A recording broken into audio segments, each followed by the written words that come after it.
Hey guys, welcome back to my channel. If you're new here, my name is Angelisa and on this channel we talk about books, and today I'm going to be doing my October TBR. So I can't believe it's already the end of September. I feel like this month just flew by and fall is already halfway over. I don't know where you are from obviously, but I'm from Canada, specifically Southern Ontario, and it gets cold here very quickly. So our fall is gonna be over so fast.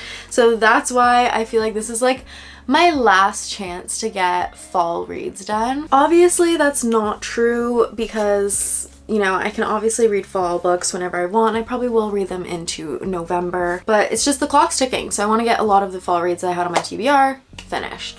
So that's what we're gonna do today. We're gonna talk about all the books I want to read in October. There's a little bit of fantasy, a little bit of romance, a little bit of mystery, all of that good stuff, and we're just gonna hop right into it. In no kind of particular order, although because I'm crazy, I've already kind of grouped them together in what I want, but we'll just start with like romantasy slash fantasy romance, and the first two are actually a reread. I'm very excited because I want to reread the ACOTAR series, specifically this month probably ACOTAR and ACOMAF.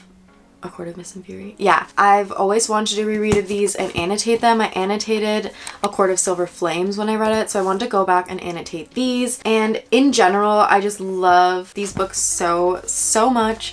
So yeah, we're gonna try and reread them this fall slash this month because it's gonna get cold very quickly, and I have a lot of anticipated just like reading time because it's cold and dark outside and I just want to read inside my house with cozies.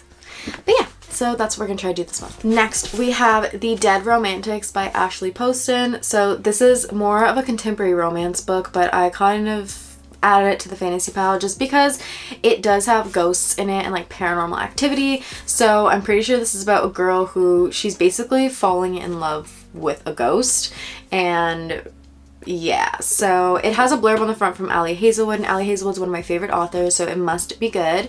And yeah, it's a really just like short, cute read, just over 300 pages, font's really big, chapters seem to be really short, and I think it goes like back and forth between different timelines. So yeah, I'm really excited about this one. Next we have a witchy romance, The Kiss Curse by Erin Sterling. So this is the second book to, I have it right here actually, The X-Hex by Erin Sterling, and they match so cute together. I'm wondering if she's gonna come out with a third one. I thought maybe she would this year, but I haven't seen anything about it unless I'm just like mixing it up, or unless I'm just like thinking wrong, but maybe it's just a duology. Anyway, Erin Sterling is a pen name that Rachel Hawkins goes by. So Rachel Hawkins writes a lot of like mystery kind of books, and she's been writing under Erin Sterling as her pen name for her like witchy romance books, which is cute. And I loved the XX so much, so I'm really excited for The Kiss Curse. It's about the main character from the XX cousin Gwyn, and I'm pretty sure it's like a rivals to lovers, where she's in a rival with the witchy shop across the street from her, and yeah, so they're competing against each other and have a bit of a rivalry going on. And yeah, so I'm really excited about this. I love the vibes in this. It gave such like adult Halloween time vibes, so yeah, I'm excited to read this one again this October. Next we have another witchy romance. It's Not the Witch You Wed by April Asher. So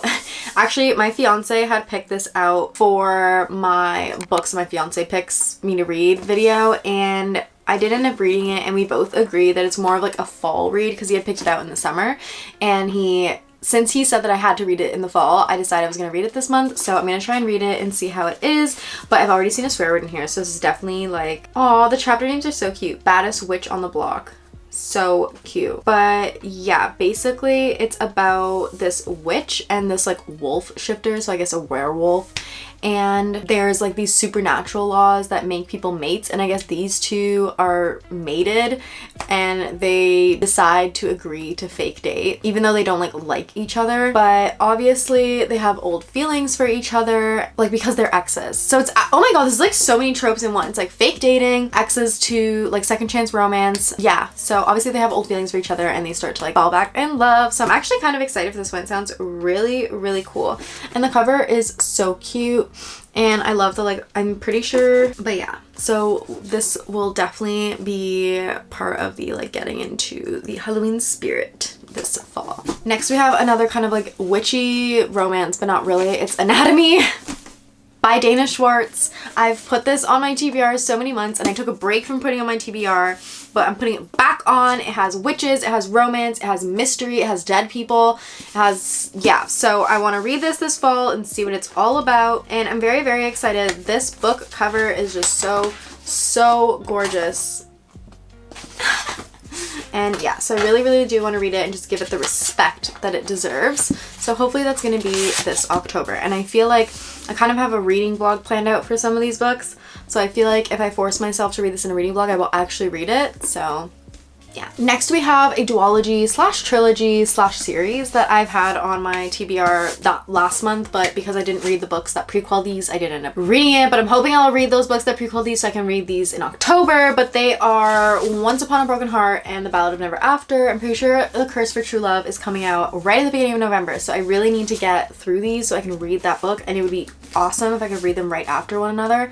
So yeah, I'm putting these back on the TBR, and I'm hoping I will read the Caravel series before I read these, because I've just heard amazing things about them, and I've also heard that they're just so much fun to read in the fall. So I feel like October will be the perfect month to read them, and I just know I'm gonna be obsessed. Like, everybody is so obsessed with these books, and I, honest to God, do not know what they're about. Every time I read the synopsis, I forget what they're about. I'm pretty sure it's like she's trying to get out of an arranged marriage or something.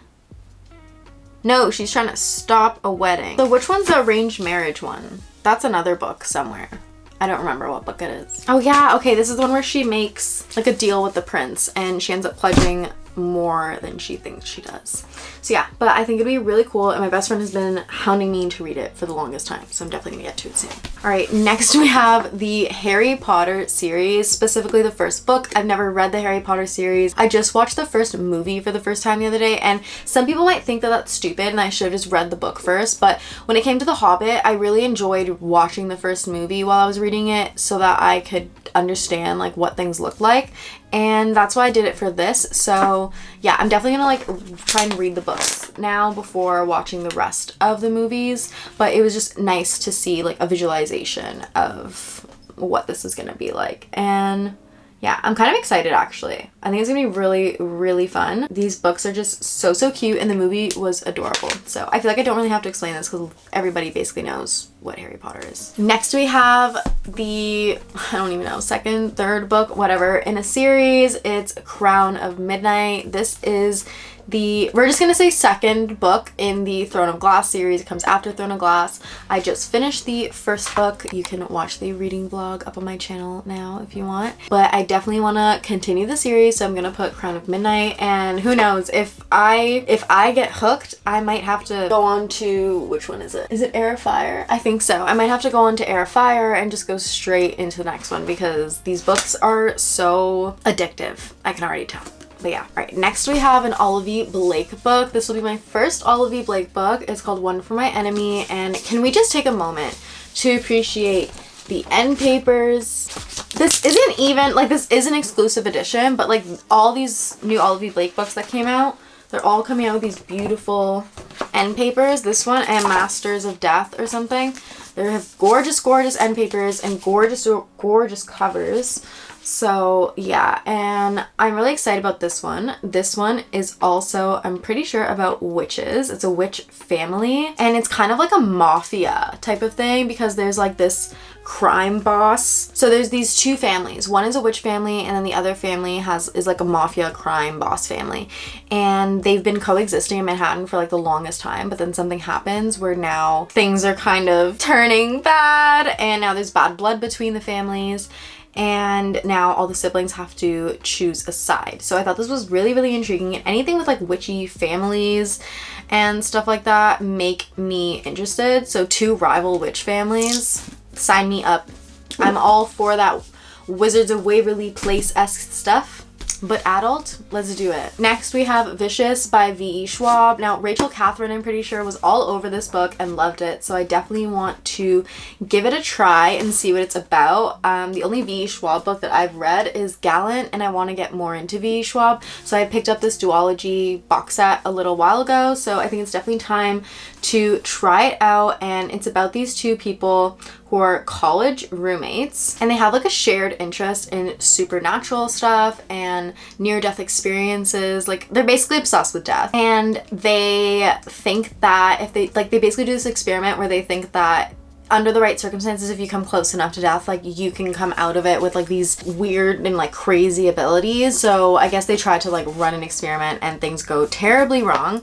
So yeah, I'm interested to see what this is all about. Sounds very, very interesting, and who knows? I'm pretty sure it's like a dark thriller but has fantasy in it. So I don't know. That's just very interesting to me. Next we have Kingdom of the Wicked by Kerri Maniscalco. I'm pretty sure that's how you say it. But this is another book that has, you know, I'm pretty sure it has witches in it, and it's a romance, and there's murder. So we love that. But yeah, basically there's these two sisters, they're twin witches, and one of them shows up dead and the other sister is basically like set out to avenge her or like find out what happened to her. So yeah, but she's risking things because she has to use like dark magic, and then she runs into this guy named Wrath, who is the son or something, or the prince of the wicked. So yeah, it sounds very interesting. Sounds like a very like evil world, which I'm kind of interested in, and very spooky for Halloween, I think. So I thought it would be a very good time to read it. And next we have two little mystery thrillers. So these are, first of all, One of Us is Back by Karen McManus. This is the third book in the One of Us is Lying trilogy. I read the last two, or the first two, last year or maybe earlier this year. I don't really remember. So I want to read the last one as it came out, and I thought it would be a nice time to read it now with, you know, school and like fall vibes. I don't know. I just wanted to put like a mystery thriller, and since I'm got this going, I might choose this one. To be honest, I don't have a lot of mystery thrillers on this TBR just because I'm very much in a fantasy mood right now, and I just read a lot of like mystery and thrillers. So I don't want to say too much about what this is about because it's the third book in a trilogy, but basically, if you don't know, One of Us is Lying is about this like group of students who all go to detention, and one of them ends up dead, and the one who ends up dead is running this like gossip column thing. So yeah, they investigate, and the other people who are in detention are being investigated as the possible murder. And then the second book, there's another thing that happens, kind of like a copycat Simon type of deal, and this third book I have no idea what it's about, so we're gonna see. But it's a very good trilogy. I would say like 4-star trilogy for sure. Another like cute like YA romance if you want to try it. Anyway, lastly we have None of This Is True by Lisa Jewell. So this is one of her new releases, and I've heard it's really, really good and just intriguing. It's about this girl who's like doing a true crime podcast. So that whole element of it is fun, and I've just heard really good things about it, and Lisa Jewell is one of my favorite authors. She's also so sweet. I've DM'd her a few times, and she is just so cute. And yeah, so I definitely wanted to give this one a try again, or not give this one a try again, but give this one a try as her new release and see how it is. And yeah, I'm really excited for this. But yeah, basically it's about these two women who like meet each other and they become friends, and then one of them decides that the other one should be like a subject of her podcast, and then things kind of just like go really weird, and then the one who was going to be the subject of the podcast disappears. And I guess the woman who was hosting the podcast now becomes like the suspect in this crime. I'm not really sure, but still it sounds really cool, and the title of it kind of makes you think that it's going to be one of those where you can't trust everything that you're reading. But yeah, anyway, that's all the books that I want to read this October. There might be a few other books that I end up reading kind of like as part of a mood read, or maybe a video if I think of it last minute. But those are basically like what I'm feeling and what I'm thinking right now. But yeah, comment down below if you've read any of these books and what your thoughts were on them, so I make sure that I read them, and hype me up to read them so I don't get discouraged, because sometimes I get overwhelmed when I look at TBRs. But yeah, anyway, I hope you guys enjoyed this video. Don't forget to like and subscribe, and I hope you have a good day, and I hope I will see you in the next one. Bye!